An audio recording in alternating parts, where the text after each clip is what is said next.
Nós vamos, 1 Coríntios, capítulo 11, verso 17 a 34, será o texto que nós vamos refletir nessa noite. 1 Coríntios, capítulo 11, do 17 ao 34. Diz assim o texto da palavra de Deus. Nisto, porém, que vos prescrevo, não vos louvo, porquanto vos ajuntais não para melhor, e sim para pior. Porque antes de tudo estou informado haver divisões entre vós, quando vos reunis na igreja, e eu em parte o creio. Porque até mesmo importa que haja partidos entre vós, para que também os aprovados se tornem conhecidos em vosso meio. Quando, pois, vos reunis no mesmo lugar, não é a ceia do Senhor que comeis, porque ao comerdes, cada um toma antecipadamente a sua própria ceia. E há quem tenha fome, ao passo que há também quem se embriague. Não tendes, porventura, casas onde comer e beber? Ou menosprezais a igreja de Deus, envergonhais os que nada têm? Que vos direi? Louvar-vos-ei? Nisto certamente não vos louvo, porque eu recebi do Senhor o que também vos entreguei, que o Senhor Jesus, na noite em que foi traído, tomou o pão e, tendo dado graças, o partiu e disse: isto é o meu corpo, que é dado por vós. Fazei isto em memória de mim. Por semelhante modo, depois de haver ceado, tomou também o cálice, dizendo: este cálice é a nova aliança no meu sangue. Fazei isto todas as vezes que o beberdes, em memória de mim. Porque todas as vezes que comerdes este pão e beberdes o cálice, anunciais a morte do Senhor, até que ele venha. Por isso, aquele que comer o pão ou beber o cálice do Senhor indignamente, será réu do corpo e do sangue do Senhor. Examine-se, pois, o homem a si mesmo, e assim coma do pão e beba do cálice. Pois quem come e bebe sem discernir do corpo, come e bebe juízo para si.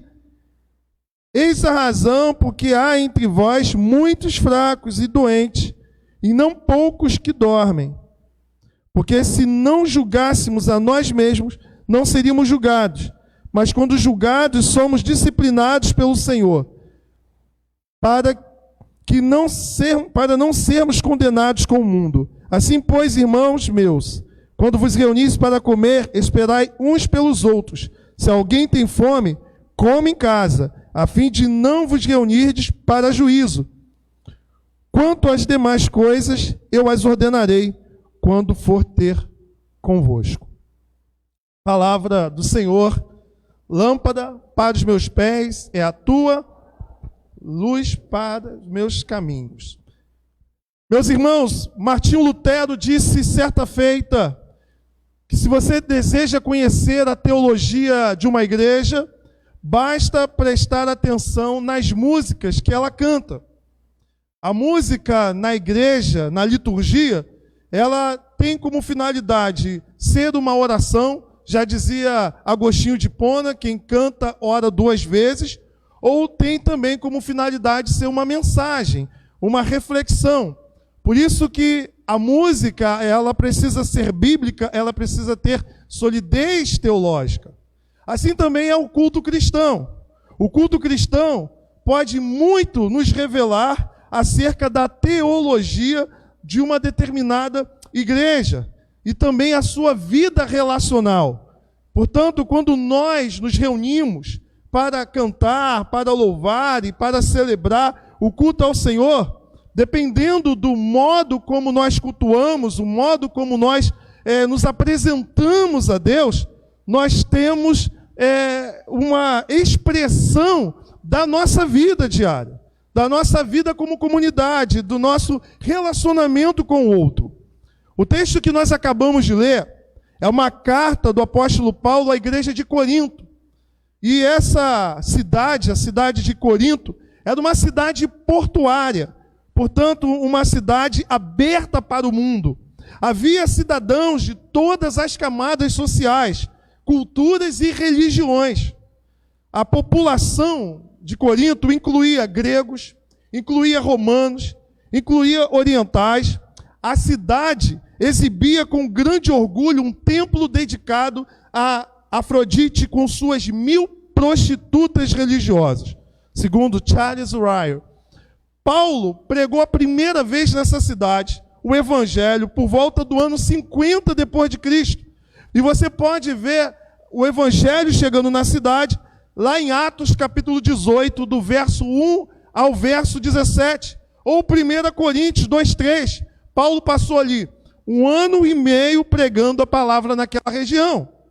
Enquanto ele estava em Éfeso, Paulo recebeu, por intermédio da irmã Chloe, informações dos problemas que havia na igreja de Corinto.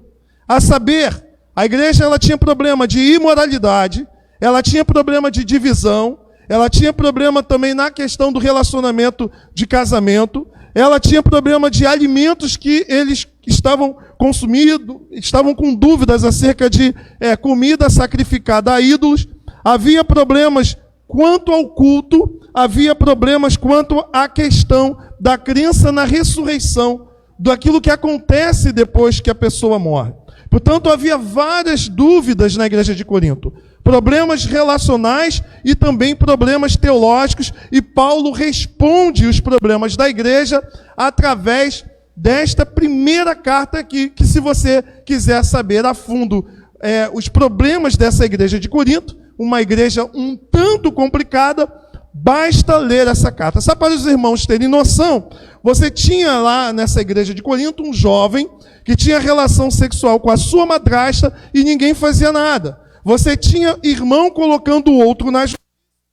Paulo questionava, será que não há entre vós pessoas sábias que possam julgar a causa? É preciso colocar na justiça fora para envergonhar o evangelho? Então, existiam problemas gravíssimos. Por exemplo, na igreja de Corinto, o culto se tornou uma bagunça. Aquele que falava em outras línguas, todo mundo falava ao mesmo tempo, não havendo uma edificação, porque ninguém entendia, ficava uma Babel dentro do culto e ninguém era edificado, porque cada um buscava se autopromover como se tivesse dons espirituais, como se fosse cheio do Espírito Santo, manifestando, exibindo esses dons, sem a preocupação de edificar a vida do outro. Havia várias pessoas profetizando ao mesmo tempo, falando ao mesmo tempo, de modo que o culto ele expressava uma bagunça, uma falta de unidade que havia na igreja. Portanto, o problema de relacionamento que havia na igreja de Corinto se refletia no próprio culto da igreja de Corinto. E um dos maiores problemas que existia na igreja de Corinto, que Paulo vai trabalhar aqui, era a divisão. Era uma igreja dividida, uma igreja cheia de partidos. Um se dizia de Cefas, outro se dizia de Paulo, outro se dizia de Apolo. Existiam aqueles que diziam que era de Cristo, né? Os pneumáticos, ou seja, os espirituais. Portanto, cada um tinha os seus próprios mestres, não que Paulo aprovava isso, Cefas aprovava isso, ou Apolo aprovava isso. Então, era de fato uma igreja extremamente dividida, uma igreja complicada, embora sendo ela plantada, fundada pelo apóstolo Paulo, rica em dons espirituais, era uma igreja que podemos dizer que era carnal no seu proceder. No texto em questão que nós acabamos de ler, nós temos aqui um exemplo dos problemas que de divisão na igreja, que se refletia na adoração cristã. O capítulo 11 vai tratar exatamente da celebração da ceia do Senhor. O reverendo Hernandes Dias Lopes, ele vai dizer que o mundanismo entrou na igreja de Corinto, afetando o culto e refletindo na própria adoração, com relação ao lugar da mulher na igreja, a maneira que a ceia estava sendo celebrada e o abuso no uso dos dons espirituais. Então nós vamos analisar aqui a segunda parte que fala da ceia do Senhor, pois teremos daqui a pouquinho a ceia do Senhor. Então, eu quero chamar a atenção de vocês para o tema da nossa reflexão de hoje a postura da igreja no culto. Qual deve ser a nossa postura no culto cristão? O primeiro ponto que eu quero chamar a atenção de vocês está do verso 17 ao verso 22. Eu não vou ficar lendo todos os versos novamente, para não me estender muito. Mas o que você vai encontrar aqui, eu vou resumir no tópico dizendo, é possível que os nossos ajuntamentos não sejam para melhor. E é isso que Paulo vai começar dizendo no verso 17. Nisto, porém, que vos prescrevo, não vos louvo por quanto vos ajuntais, não para melhor, e sim para pior. Então vamos entender aqui um pouquinho como que era a celebração da ceia naquela época. Os mais antigos aqui lembram do termo festa americana. Não sei se aqui rolava esse termo aqui na Baixada, né? Na Zona Oeste a gente usava muito esse termo, festa americana. Em outros lugares você usa outro termo, né? Enfim, seria o rateio, né? Cada um vai lá e leva uma porção daquilo que vai ser consumido. Então, na minha época você tinha muito disso, né? As mulheres levavam os salgados, os homens levavam as bebidas, enfim. A igreja de Corinto tinha uma festa que precedia a celebração da ceia, que era a chamada festa ágape, que é a chamada festa do amor. E é interessante você entender o seguinte, hoje para nós, o domingo, é um dia de descanso. Então você hoje, né, fica em casa, descansando, sendo você cristão ou não. Mas naquela época, não. O domingo era um dia comum, era o primeiro dia da semana. Então como que os crentes se reuniam? Antes deles irem para o trabalho, eles se reuniam pela madrugada. Por exemplo, as pessoas acordavam cedo, o sol apareceu, o povo já estava indo trabalhar. Então, as pessoas se reuniam na comunidade, tipo 4 da manhã, um exemplo, né? Por quê? Porque eles precisavam se reunir para cultuar antes de ir para o trabalho. Então, de acordo com muitos estudiosos, eles se reuniam de madrugada, cantavam, oravam, liam o Antigo Testamento, algumas porções das cartas escritas ali do Novo, né, que hoje forma o Novo Testamento, e iam para os seus trabalhos. À noite, eles se reuniam para jantarem, para fazerem uma ceia. E aqui está o problema. Por quê? Geralmente, quem tem uma situação financeira melhor, conseguia chegar cedo e levava a sua porção. E quem era escravo, que tinha uma posição mais complicada, chegava mais tarde e levava uma coisa mais humilde. Então, um chegava com Coca-Cola, outro chegava lá com Clipe. Qual é o nome do refrigerante? É Clipe, não tem um refrigerante assim? Né? Então, mais ou menos isso. Né? Entendendo? Então, cada um levava, né? Eu já vi muito disso, né? Na hora de fazer uma festa, a camarada levava lá uma coca, outro levava um Toby, e ele fazia questão de beber a coca, não, você vai beber Toby porque você trouxe Toby. Então, assim, as pessoas, cada um levava a sua porção, e o que estava acontecendo? A ceia deveria ser um momento muito rico, um momento de fraternidade, onde você, de repente, tem um irmão, né, que tem uma situação financeira boa, e ele traz uma coisa boa, que de repente o mais pobre não tem condição de comer, e na hora que se coloca na mesa, todo mundo tem a oportunidade de quê?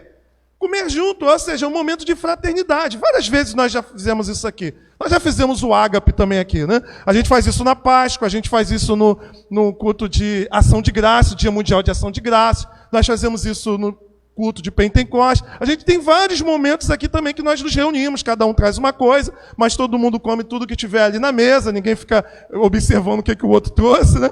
Mas na igreja de Corinto você tinha esse problema. Então o camarada chegava lá, ele comia tudo que ele levou, bebia tudo que ele levou, e quando os mais humildes chegavam lá, o camarada já tinha comido tudo, já estava bêbado, ou seja, já havia, né, criado uma situação completamente desconfortável. Por quê? Porque no lugar de partilhar, no lugar de ter um momento de comunhão, o que estava era o quê? Havendo divisão. Ou seja, a mesa estava se tornando um lugar para ressaltar as diferenças que existiam. Isso já existe no mundo, então a igreja deveria ser um lugar diferente. O lugar da partilha, da comunhão, onde de repente um juiz senta na mesma mesa que uma empregada e chama a empregada de irmão, ela chama ele de irmão, e todos comem juntos. Aí, olha que coisa maravilhosa a proposta da igreja, né? Comunhão, independente da cor, independente da posição social, independente de coisas que o mundo ressaltam para nos dividir, a mesa é o lugar onde todos são convidados a participar e partilhar. E depois, no final, havia, assim então, ou deveria haver, o ritual da celebração do memorial da paixão de Cristo. É interessante que a prática da ceia, juntamente com uma refeição completa, já vem desde o judaísmo, porque a Santa Ceia, ela vem da Páscoa. A Páscoa possuía os seus rituais, havia orações prescritas, porém havia aquele momento informal onde eles comiam cordeiro e partilhavam ali daquele momento de comunhão. Geralmente você tinha, né, a celebração da Páscoa com essa refeição, onde havia o ritual em que o pão era uma das primeiras partes do elemento a ser consumido e o vinho era o último, terminando assim o ritual da Páscoa. Nessa celebração aqui, que não era a celebração da Páscoa judaica, mas era a celebração da Santa Ceia, esses dois elementos, pão e vinho, foram colocados para o final da refeição, porém o que estava havendo era uma falta de comunhão, porque cada um estava comendo a seu tempo. Deixa eu só abrir um parêntese aqui. Algumas igrejas, no momento que vai celebrar a ceia e entregar os elementos, as pessoas falam assim, não, tem que esperar todo mundo receber para tomar todo mundo junto, porque Paulo diz, esperai uns pelos outros. Não tem nada a ver com isso. Não tem nada a ver. O que estava lá na mesa de Corinto era o quê? Era a refeição. Um chegava, comia, quando o outro chegava já tinha acabado o que estava na mesa. Então imagina uma festa, né, um rateio aqui da igreja, o irmãozinho chegou 10 horas, o que chegou 6, 7 horas já comeu tudo, quando o irmão chegava lá não tinha mais nada. Era isso. E Paulo está dizendo, tem que esperar uns pelos outros para todos comerem juntos. É isso, não tem nada a ver com a distribuição dos elementos. A distribuição dos elementos pode ser feita de várias maneiras, né? Já estamos todos aqui, pode ser distribuído, cada um pegando ao seu tempo, ou todos tomando juntos, isso daí não interfere a questão da celebração em si.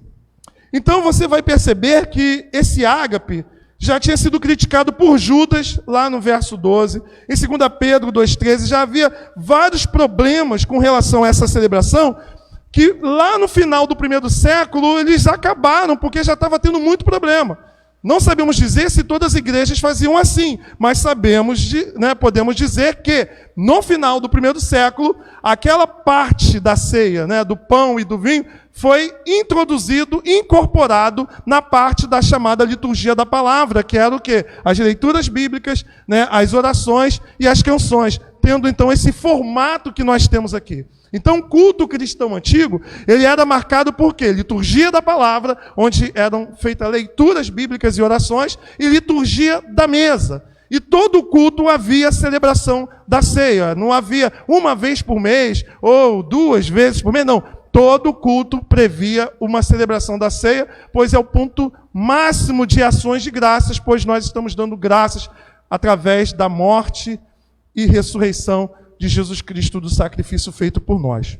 Dito estas coisas, o texto nos diz o seguinte, que é possível que quando nós nos reunimos, essa reunião não seja para melhor. O verso 21, né, já expliquei, fala da espera, já dei a explicação do que significa esperar. E nós precisamos aqui entender que nem sempre uma reunião da igreja significa que nós estamos sendo edificados ou abençoados nessa reunião. Pois, por exemplo, na igreja de Corinto, o partidarismo se refletia no culto. As divisões que existiam na igreja acabavam interferindo na adoração. Então nós precisamos entender que quando nós nos reunimos como igreja, nós precisamos nos reunir com as motivações corretas, porque se tivermos com motivações equivocadas, as nossas reuniões não serão para melhor. Portanto, se a nossa motivação não for a de adorar a Deus, a de glorificar a Deus e de promover crescimento na vida espiritual do nosso irmão, o que nós vamos reproduzir na igreja são os mesmos problemas que nós encontramos no mundo. O que nós vamos reproduzir quando nós nos ajuntamos será as mesmas questões presentes na vida daquele que não visa a glória de Deus e não visa amar o próximo, edificar o próximo. As nossas reuniões, se elas não forem movidas, se elas não tiverem as motivações bíblicas, elas produzirão os mesmos problemas sociais, elas produzirão apatia, elas produzirão partidarismo, elas produzirão indiferença, elas produzirão falta de fraternidade, de comunhão. Ou seja, eu venho aqui e não me preocupo com a sua vida, não quero saber como você está, eu venho aqui só buscar a minha bênção. Se as nossas motivações não forem as mais corretas, não forem as motivações bíblicas, nós vamos reproduzir as mesmas reuniões e os mesmos ajuntamentos existentes lá fora. Fofoca, disse-me disse, maledicência, piadinhas, coisas que não vão trazer crescimento espiritual, não vão abençoar a vida do outro. Porque nós estaremos nos reunindo, não para a glória de Deus, não para a promoção do outro, mas para poder, de alguma maneira, reproduzir aquilo que o mundo tem e tem de sobra. No culto nós devemos, irmãos, quando nós nos reunimos, nós devemos buscar a edificação do outro. Tudo o que acontece aqui precisa visar o crescimento do nosso próximo.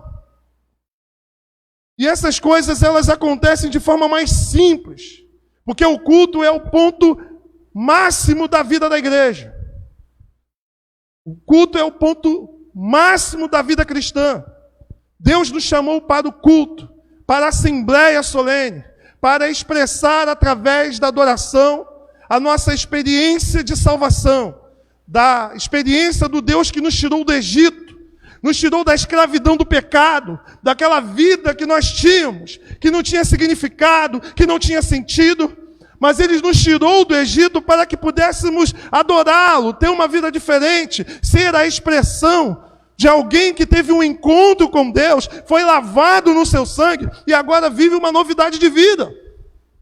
Se não produzirmos isso nos nossos cultos, se o culto não for expressão real da nossa vivência, da nossa experiência como igreja, o que nós estaremos reproduzindo é o que nós lemos na primeira leitura da nossa liturgia. Um culto hipócrita, um culto sem significado, um culto enquanto nós nos ajoelhamos para pedir perdão, nós estamos fazendo isso de forma mecânica. Quando nós partimos o pão, nós fazemos isso de forma mecânica. Quando nós oramos o Pai Nosso, nós fazemos isso sem pensar, sem meditar, sem refletir em cada palavra. Ou seja, estamos levantando a mão, estamos cantando, estamos apertando a mão do irmão, estamos dizendo eu te amo, sem contudo isso ser uma expressão de um relacionamento verdadeiro que nós temos com o outro.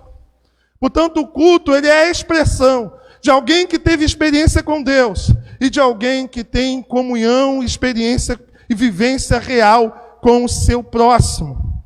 Então, nesse sentido, se nós não tivermos a preocupação com a produção da edificação de todos na casa do Senhor, nós estamos como uma igreja de Corinto, buscando apenas a nossa autopromoção. Isso vai de coisas muito simples. Quando nós, como igreja, nos reunimos, nós precisamos pensar, por exemplo, no culto, que o culto ele precisa contemplar a todas as gentes, a todo tipo de pessoa, a toda faixa etária. O culto precisa contemplar crianças, precisa contemplar adultos, precisa contemplar os jovens, precisa contemplar os adolescentes, não no sentido de contemplar, né, de que o culto vai se tornar um culto personalizado para um ou para outro, mas no sentido de que é o espaço da família. Por isso, quando eu vejo, por exemplo, igrejas que se voltam apenas para um público-alvo, uma igreja, por exemplo, toda preta, cuja luz é baixa, não está pensando nos mais idosos, que tem dificuldade com iluminação, que tem dificuldade com acessibilidade. A nossa própria estrutura é uma estrutura que não está pensando naqueles que são portadores de deficiência ou têm uma idade que dificulta a acessibilidade. Esse é um grande desafio nosso. O culto ele precisa contemplar a necessidade de todos. No sentido de que eu preciso me preocupar com o outro. Eu não posso aqui partilhar o pão sabendo que o outro passa fome em casa. E dizer que é meu irmão. E dizer que estamos juntos. Sem que de fato haja no meu coração algum tipo de empatia em relação às suas causas, às suas necessidades. A nossa comunhão aqui deve ser reflexo de uma vivência, de um relacionamento que nós temos diário. Aquilo que fazemos aqui deve reproduzir o nosso dia a dia, a nossa preocupação com o outro, o modo como me preocupo com o outro, o modo como o espaço atende à necessidade de todos. Coisas simples que nós precisamos entender, que quando nós nos reunimos, nós podemos nos reunir não para melhor, quando nós não nos reunimos pensando na glória de Deus e pensando também na edificação do nosso próximo. Um segundo ponto que o texto nos mostra é o que está do verso 23 ao verso 33. Paulo vai dizer, olha, isso tudo que vocês fizeram aí, que estão fazendo, essa bagunça toda, não é a ceia do Senhor. E Paulo vai dizer, porque eu recebi do Senhor. Ou seja, aquilo que vocês precisam fazer é o que eu vou dizer agora. O que eu recebi do Senhor e que também vos entreguei. E aí ele começa, na noite que Cristo foi traído, ele tomou o pão, deu graças, partiu e disse, isto é o meu corpo. E eu quero aqui abrir um parêntese para explicar essa questão. Ao longo da história, ocorreram várias discussões sobre como interpretar a palavra de Jesus, isto é o meu corpo. Para a Igreja Católica Romana, essa expressão significa dizer que no ato da consagração, o pão ele sofre uma transubstanciação, ou seja, há uma mudança de substância. Passa da substância do pão e do vinho para carne e sangue de Cristo. Outros entenderam que não há uma mudança da substância, mas há uma presença da substância do corpo e do sangue de Cristo presente nos elementos, como os nossos irmãos luteranos.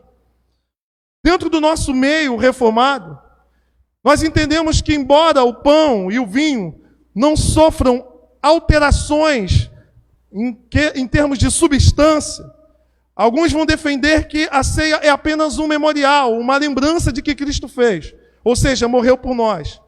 Mas a nossa opinião acerca disso é que quando Jesus disse isto é o meu corpo, eu não preciso colocar a expressão isto é o meu corpo em oposição, melhor dizendo, à palavra fazer isto em memória de mim. Eu posso entender perfeitamente que quando Jesus disse isto é o meu corpo, ele não estava dando o seu corpo, porém de forma espiritual. Ou seja, Cristo estava nos transmitindo a partir da instituição da ceia as graças da sua morte, da sua ressurreição, por meio da participação com fé nesse ritual que nós vamos fazer daqui a pouco. Então eu não preciso entender a palavra fazer isto em memória de mim como se fosse algo contrário à palavra isto é.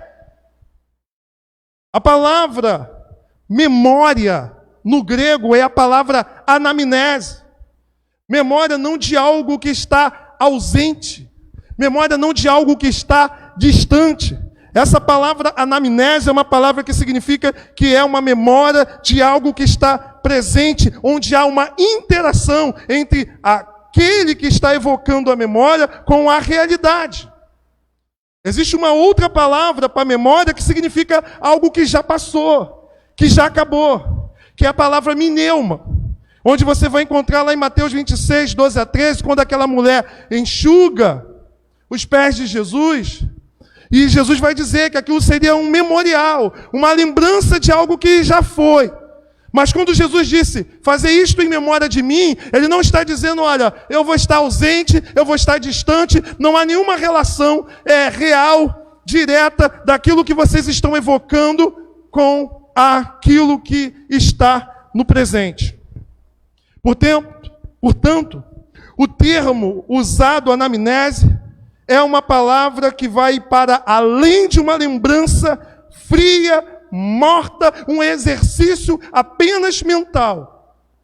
Porque se a ceia fosse apenas um memorial, como alguns ensinam, para que celebrar? Eu posso ficar 10 anos sem fazer a ceia, que eu não vou esquecer que Jesus morreu. Eu não vou esquecer.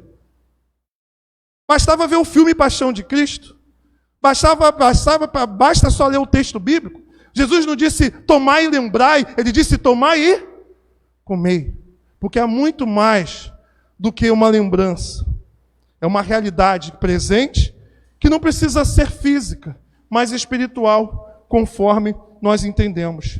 Porque a ceia, ela foi tirada, ou na verdade, ela nasce da celebração da Páscoa. A Páscoa, lá em Êxodo capítulo 12, verso 14, vai dizer que aquilo ali deveria ser feito em memória.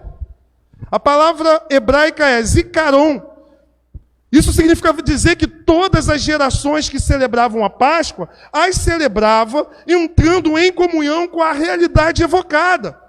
Eles tornavam-se participantes da aliança e viviam a Páscoa não como uma lembrança, mas como se eles mesmos tivessem vivenciado a libertação do Egito. Isso aqui não é o pastor Nilson que está dizendo. Lembra na Bíblia Gamaliel, um rabino? Olha o que Gamaliel dizia sobre a Páscoa. De geração em geração, cada um de nós tem o dever de se considerar como se ele próprio tivesse saído do Egito. Portanto, quando celebrava-se a Páscoa, havia uma memória que te lançava, que te enxertava no próprio evento, como se você mesmo tivesse fazendo parte daquela geração que saiu da terra do Egito. E é a partir dessa expressão do hebraico, em que no grego nós temos para anamnese, em que Cristo institui a ceia.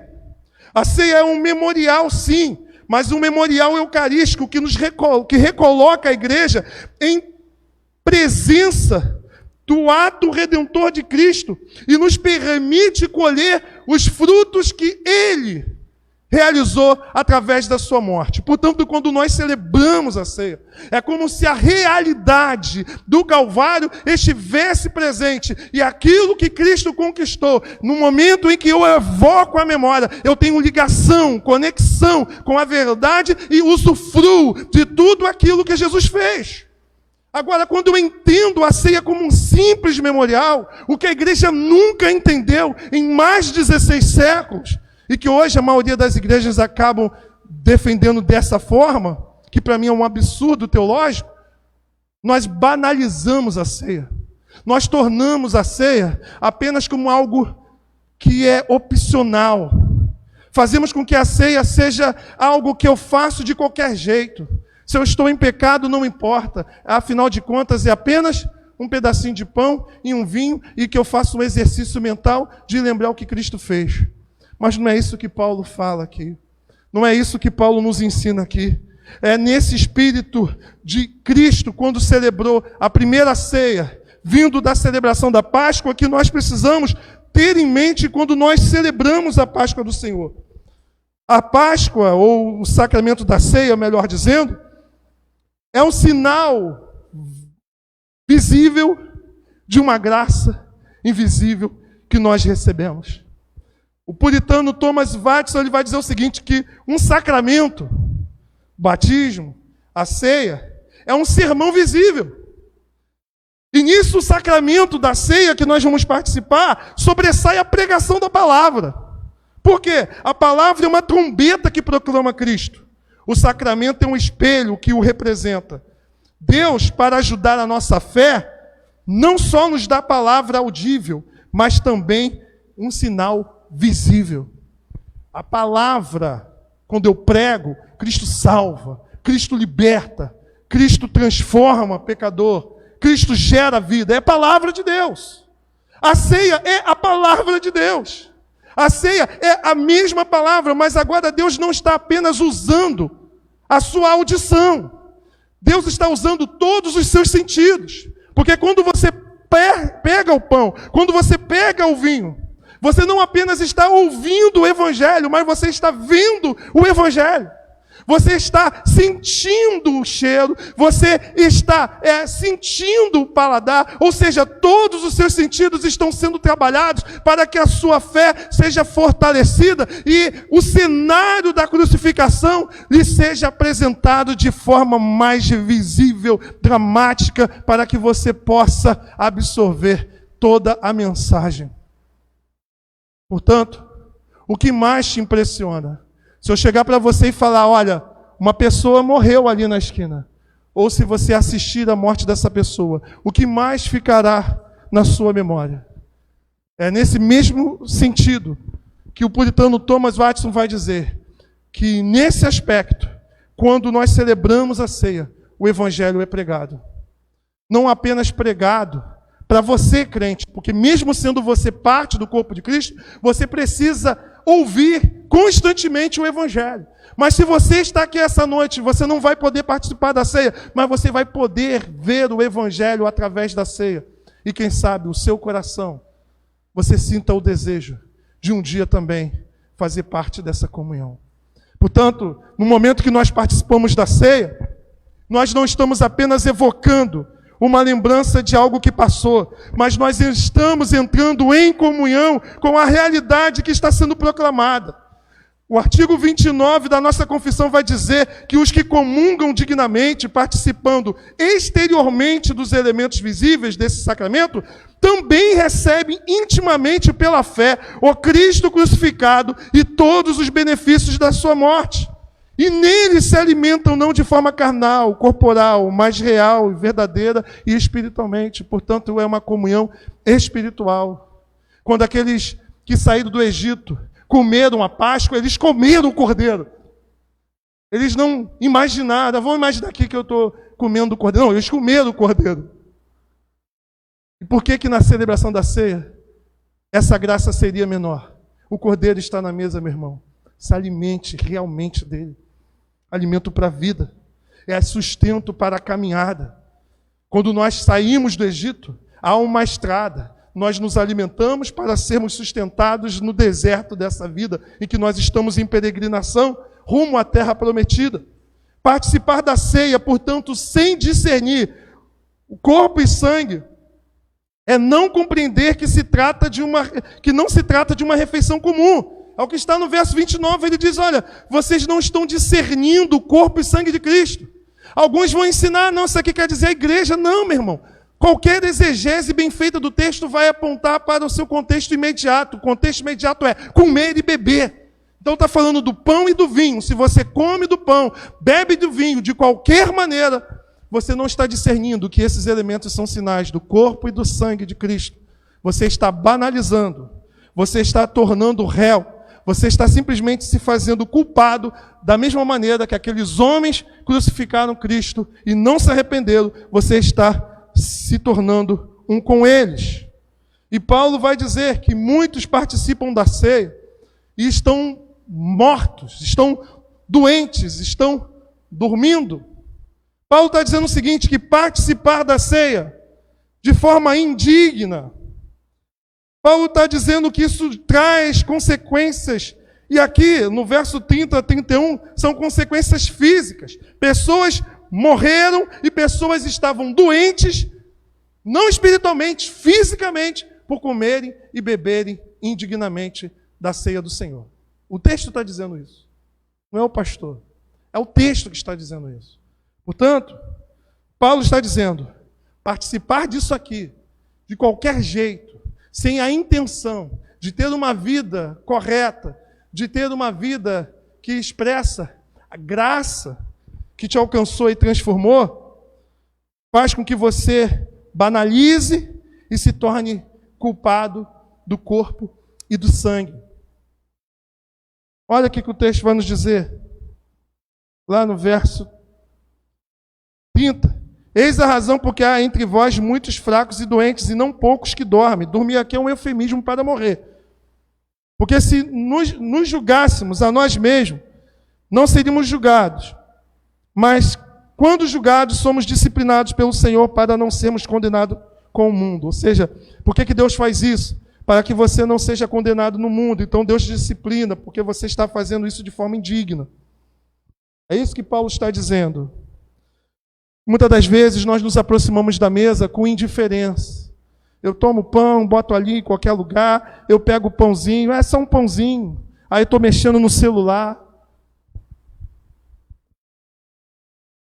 A confissão vai dizer que sacramentalmente, depois que nós oramos por esses elementos, embora não haja uma transformação física, mas eles agora são sinais do corpo e do sangue, e são tratados dessa maneira, são chamados também por aquilo que eles significam, corpo e sangue de Cristo. Portanto, se eu pego o elemento e deixo de qualquer jeito, pego de qualquer forma, não tenho o devido cuidado, eu estou simplesmente banalizando aquilo que estou fazendo.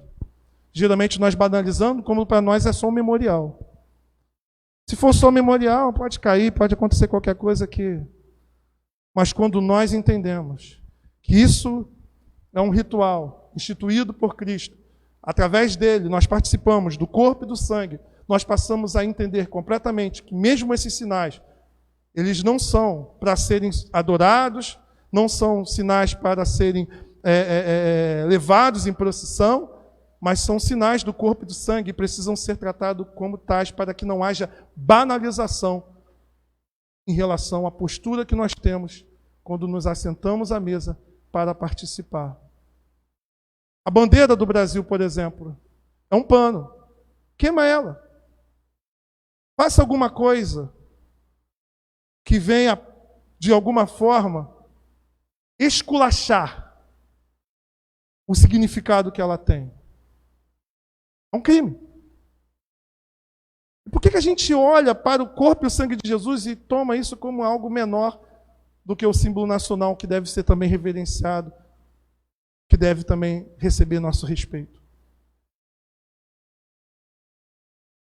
Há um filme, que eu não lembro agora o nome, de uns evangelho, se não me engano, era na China, né?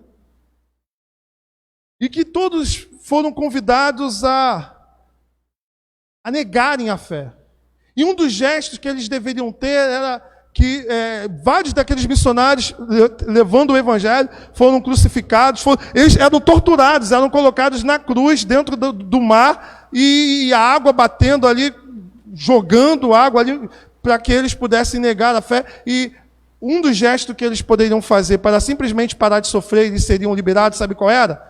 Havia um quadrinho com a imagem de Jesus, era só pisar, e estaria livre de todo aquele sofrimento. Eu sei que aquela imagem ali é só uma imagem, mas o que aquilo significa para aquele missionário? Porque naquele contexto, pisar ali era profanar a fé. Portanto, o que eu quero dizer é que nós precisamos entender, meu irmão, que mesmo os sinais, eles não são sinais nas quais nós simplesmente agimos com indiferença, pois eles possuem um significado. E se possuem um significado, devemos tratar com reverência. Por último, a ceia do Senhor é um meio de graça para aqueles que participam de forma correta. Do verso 24 a 26, você vai encontrar aqui Paulo dizendo, na noite em que ele foi traído, tomou o pão, tendo dado graças, partiu. Você vê então a ceia aqui apontando para o passado, para aquilo que Cristo fez por nós. Depois nós encontramos aqui Paulo falando que Todas as vezes que nós fazemos isso, nós fazemos anunciando a morte do Senhor até que Ele venha. Portanto, nós esperamos que Cristo volte, nós aguardamos que Cristo retorne. E essa dimensão do futuro da ceia, nós precisamos também reavivar no nosso meio. Pois esse banquete aqui, quem está celebrando é o pastor Nilson, mas haverá um dia em que os santos, que os fiéis estarão recebendo das próprias mãos de Cristo. Esse banquete é a figura do grande banquete em que eu quero participar com você, meu irmão.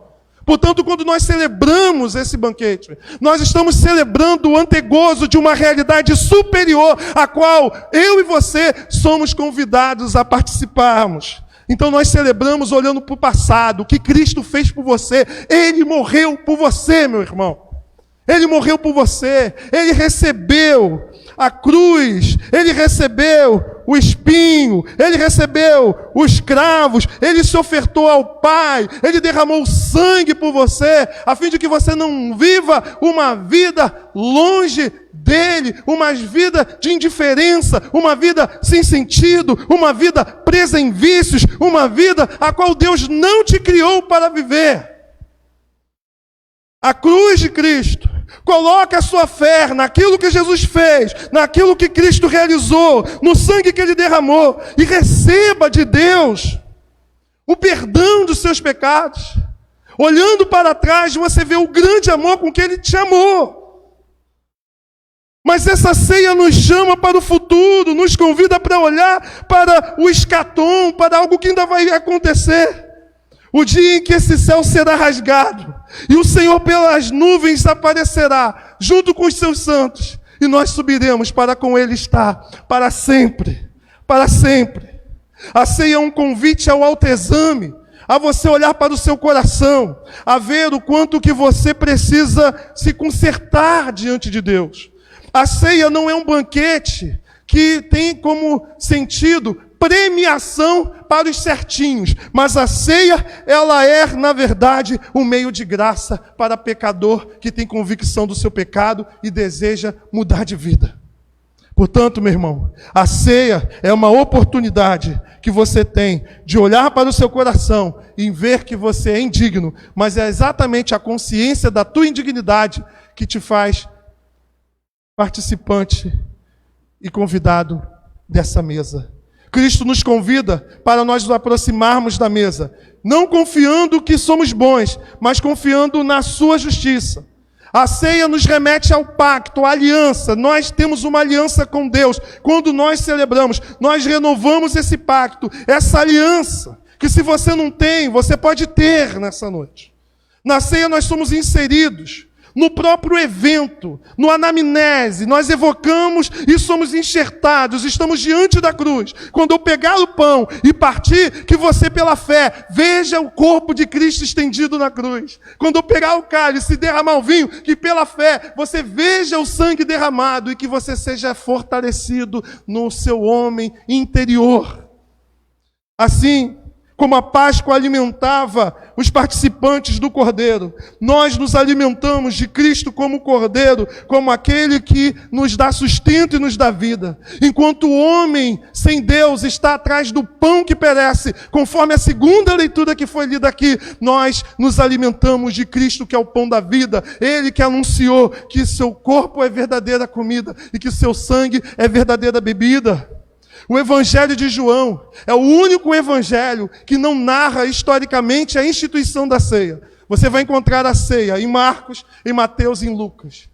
João não institui, não registra a instituição histórica da ceia, mas registra a instituição teológica da ceia. Quando Cristo dá graças na multiplicação dos pães, logo em seguida ele vai falar que ele é o pão vivo que desceu do céu, que sua carne é alimento para a vida eterna e que seu sangue é bebida para a vida eterna.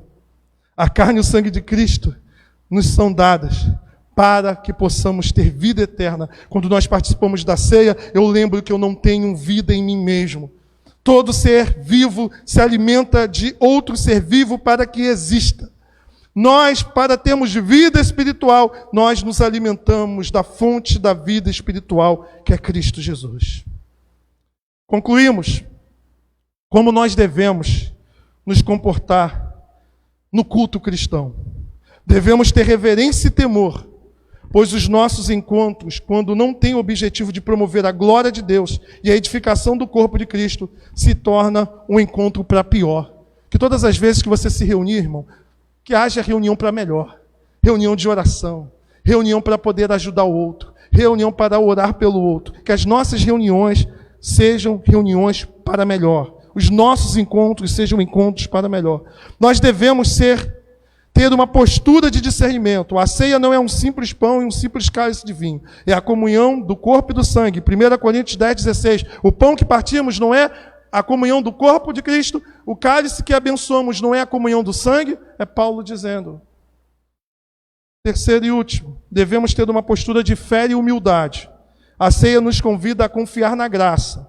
A ceia não é uma recompensa para os santos, mas é um alimento para pecadores arrependidos que querem mudança de vida. Se você é pecador, você está arrependido e você quer experimentar essa graça divina, você é convidado a participar da mesa do Senhor. Mas se você está em pecado, quer viver em pecado, e você com seu pecado diz o seguinte: eu não aproximo da mesa por causa do pecado, você está dizendo: olha, eu me afasto da mesa por causa do pecado, mas o convite de Cristo é: deixe o pecado por causa da mesa. Examine-se, pois, o homem a si mesmo e coma. Ele não diz para deixar de comer, ele diz para comer, porque a mesa é um meio de graça. Amém?